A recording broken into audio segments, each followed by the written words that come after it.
Kami lanjutkan saudara obrolan kami di Sapa Indonesia mencermati proses ekstradisi terhadap Maria Pauline Lumowa untuk kejahatan korupsi bersama Profesor Hikmahanto Juwana, pakar hukum internasional, dan juga Adnan Topan Husodo, koordinator ICW. Prof. Hik, saya juga ingin tahu juga, mudah-mudahan ini menjadi wawasan banyak orang termasuk Mitra Sapa Indonesia. Kalau recovery aset itu orang bilang kan sulit ya, dari perspektif hukum internasional. Anda punya catatan apakah ini memungkinkan? Menjadi harapan soalnya sudah 17 tahun, kalau bisa ada sesuatu yang juga didapat gitu oleh negara setelah kejadian ini berlalu. Prof. Hik. Ya, jadi kalau sulit itu apabila dilakukannya proses peradilan secara in absentia. Artinya pihak yang disalahkan itu tidak hadir. Misalnya dalam kasus beberapa kasus katakanlah begitu, di pengadilan luar negeri yang tidak mau menerima kalau putusannya itu in absentia. Yeah. Kedua, akan sulit kalau pihak yang didakwa itu dan kemudian diputus bersalah, dia tidak mau bekerja sama. Artinya dia sudah melakukan layering, sudah menyerahkan kepada pihak ketiga dan lain sebagainya, sehingga sulit terdeteksi. Nah, tetapi kalau misalnya si pelaku ini mau bekerja sama, ini harus ada istilahnya justice kolaborator nih. Dia mau bekerja sama, dia mau membuka siapa-siapa yang lain yang bertanggung jawab dan lain sebagainya, mungkin itu akan bisa lebih mudah. Yeah. Jadi saya setuju dengan apa yang disampaikan oleh Mas Adnan, menangkap orangnya itu satu capaian, tapi capaian yang berikutnya adalah bagaimana aset yang dilarikan itu bisa kembali. Karena kalau tidak, orang akan mengatakan, ya sudah, saya dihukum berapa, 15 tahun. Nanti dapat remisi, keluar 10 tahun atau 8 tahun. Setelah itu saya bisa menikmati. Tidak memberikan disinsentif kepada calon-calon pelaku kejahatan kerah putih. Yeah. Nah, ini yang saya mohon nanti hakim itu harus benar-benar memperhatikan circumstances atau kondisi-kondisi yang ada sehingga bisa memutus yang seadil-adilnya dan kalau perlu terbukti ya seberat-beratnya. Ingat ya, kalau Israel itu ketika dia mau cari orang-orang Jerman yang melakukan tindakan kekejian pada waktu Perang Dunia Kedua, itu konsisten terus. Dia sebar kirim intelijen supaya tahu di mana orangnya. Nah, dia perlu pastikan bahwa orang itu ditangkap dan dihukum seberat-beratnya. Nah, kalau kejahatan kerah putih, selain orang, aset itu juga penting. Jadi konsistensi pemerintah harus ada di situ. Seperti itu. ICW punya catatan dari upaya untuk recovery aset yang berhasil, baik di dalam negeri maupun di luar negeri, Bang Adnan, ya artinya untuk kasus kejahatan korupsi ini? Ya, Mas Bayu, begini, kalau laporan dari tren vonis ya, kasus-kasus korupsi di Indonesia yang sudah kita kumpulkan sejak beberapa tahun lalu, setiap tahun itu sebenarnya negara rugi ya, Mas. Kalau dari sisi aset recovery ya, ruginya itu karena nilai kerugian negara dengan yang berhasil di recovery, itu kira-kira hanya 4% saja ya sepanjang tahun. Ini yang terkait dengan kasus-kasus korupsi dalam negeri ya, yang pelakunya itu juga sudah berhasil ditangkap, diproses secara hukum. Hanya 4% itu di dalam negeri? 4% di dalam negeri saja. Nah, apalagi kalau pelakunya sudah lari ke luar negeri. Ya, kita dugalah mereka kemudian membuat aset di luar negeri begitu kan? Betul, saya kira karena waktunya sudah 17 tahun ya, ini prosesnya juga untuk melayering tadi sudah sangat kompleks begitu dan ini butuh proses yang lebih panjang, termasuk ketika kita ingin mengurai hartanya kasus Bank Senturi itu kan di Hong Kong sudah sangat kompleks itu aliran dananya kemana saja. Termasuk kegagalan kita juga untuk kemudian menarik kembali pelaku kejahatan kasus Bank Senturi yang itu warga negara asing. Nah, isu aset recovery ini menjadi sesuatu yang semestinya dominan dalam kerja-kerja pemberantasan korupsi atau kejahatan kerah putih. Karena dalam kejahatan kerah putih kan ada dua sisi, Mas. Satu adalah aktor, pelaku, ya seperti Maria Pauline ini pelaku. Yang kedua adalah organisasinya. Nah, organisasinya itu juga harus dibasmi, ya. Nah, cara membasmi organisasi kejahatan tentu adalah dengan memutus nadi darahnya, yang itu adalah pada aset, pada uang. Ya. Nah, ketika ini tidak dilakukan, hanya mengejar pelakunya, maka organisasinya tetap ada, eksis, dan dia akan menciptakan kejahatan baru. Contoh, Adeline Lis. Adeline Lis ini adalah buronan. Sampai hari ini ya, belum ditangkap. Tapi lihat, HPH-nya itu masih beroperasi di Indonesia gitu ya. Jadi sebenarnya kalau kita melihat dari kasus-kasus seperti ini, kelihatan sekali sebenarnya negara tidak punya komitmen.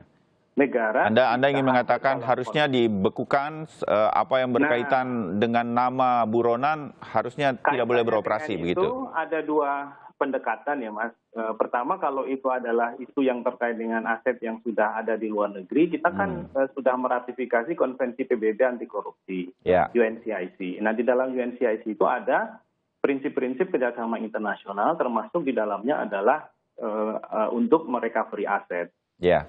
Yang kedua, ada inisiatif-inisiatif internasional, misalnya dari Bank Dunia, yang juga ingin membantu negara-negara yang ada dalam lingkup Konvensi PBB anti korupsi untuk merecovery aset-aset pelaku kejahatan. Bukan hanya korupsi, tapi juga yang lain seperti money laundering, kemudian drugs, dan lain sebagainya. Dan termasuk terorisme sebenarnya. Nah, start inisiatif itu ada. Itu program Bank Dunia, tapi kita nggak pakai itu.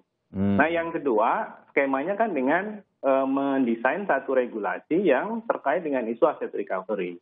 Dulu kita punya draft namanya draft Undang-Undang Perampasan Aset, Mas Bayu. Meskipun banyak yang menentang istilah perampasan aset, karena perampasan aset itu kan hanya satu tahap saja dari due process gitu. Nah, oleh karena itu namanya perlu diganti. Oke, kalau mau kita ganti dengan pendekatan yang lebih komprehensif, yaitu undang-undang pemulihan aset, tidak masalah.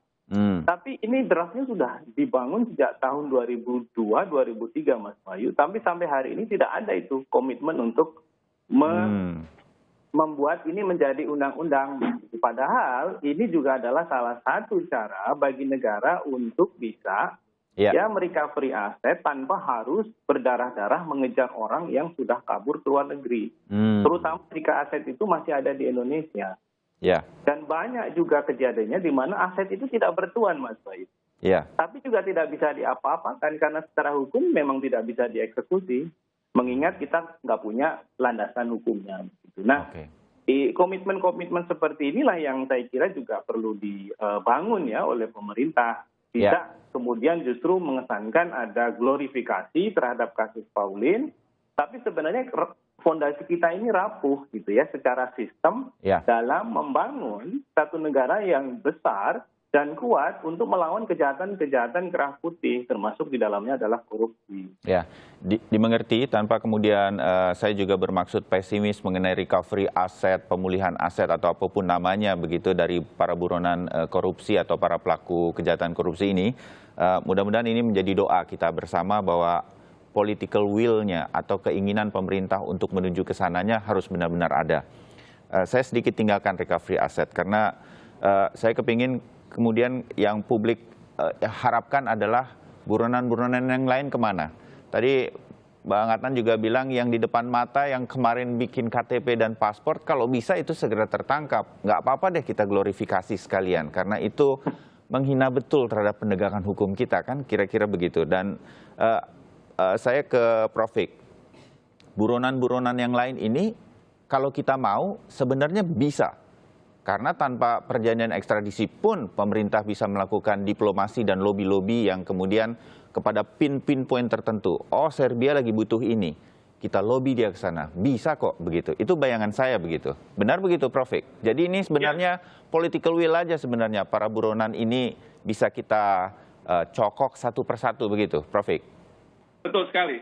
Jadi kalau saya tadi merujuk pada pengalaman Israel untuk menangkap para pelaku kejahatan perang ya di Jerman, itu mereka konsisten. Bahkan sampai pelakunya itu tua pun mereka akan deteksi, dan kalau bisa mereka bawa ke Israel, kalau tidak bisa dibawa ke Israel, diculik sekalipun.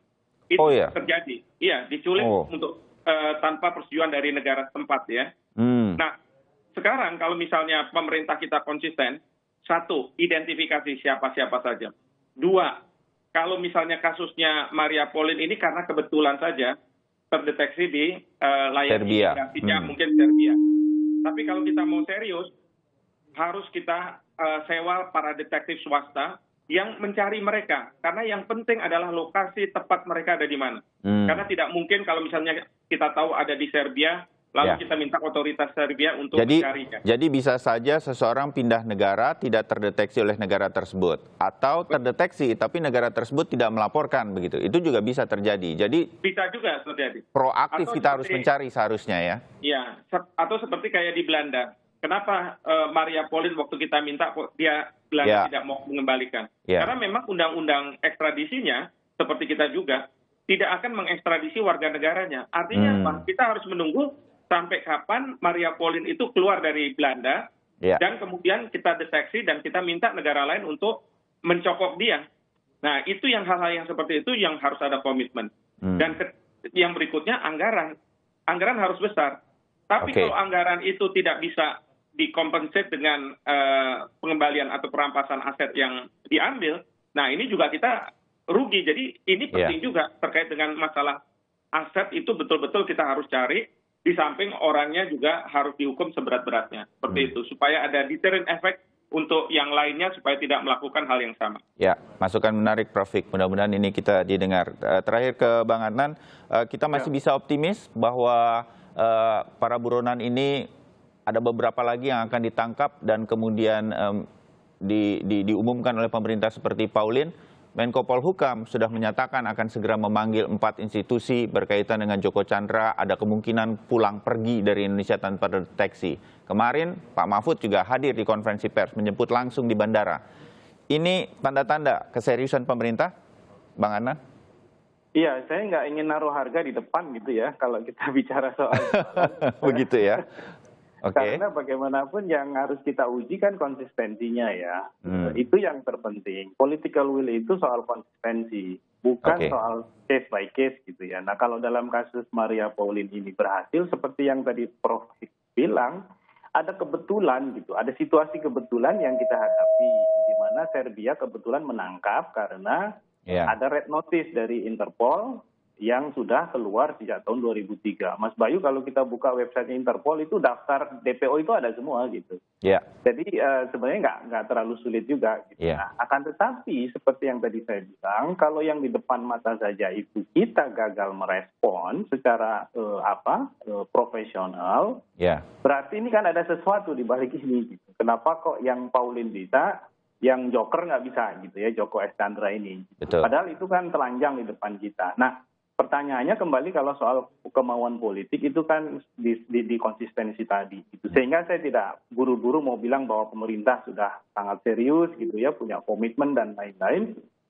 Karena sekali lagi harganya baru akan dilihat itu ketika konsistensi itu sudah mulai kelihatan, Mas Bayu. Ya, baik.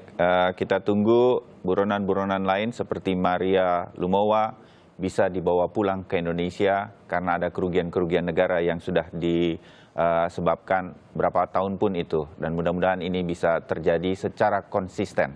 Ini yang penting, bukan hanya satu kali seperti kemudian jadi tuduhannya pengalihan isu dan lain-lain.